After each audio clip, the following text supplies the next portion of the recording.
नमस्कार भावांनो, स्वागत करतो पुन्हा एकदा आपल्या एका नवीन व्हिडिओमध्ये.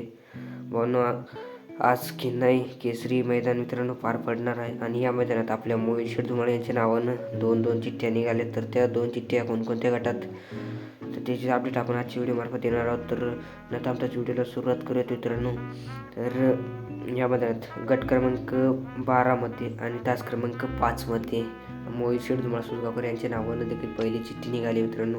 तशीच दुसरी चिठ्ठी देखील निघाली गट क्रमांक 13मध्ये आणि तास क्रमांक 2मध्ये. हा मित्रांनो गट क्रमांक 13मध्ये तास क्रमांक 2मध्ये देखील दुसरी चिठ्ठी निघाली मोहित शेठ यांच्या नावानं. आणि बकासूर हा आपल्याला जवळपास मला वाटतं की मित्रांनो 50% पळताना दिसेल, कारण एवढी पण फिक्स अपडेट नाही आहे मित्रांनो. आणि बकासूर किंवा महाराज आपल्याला पळताना दिसू शकतात, किंवा महाराज आणि वादळ देखील पळताना दिसू शकतात मित्रांनो. आणि नक्कीच तुम्हाला हा व्हिडिओ देखील आवडला असेल तर व्हिडिओला लाईक करा आणि आपल्या चॅनलला सबस्क्राईब करा. धन्यवाद.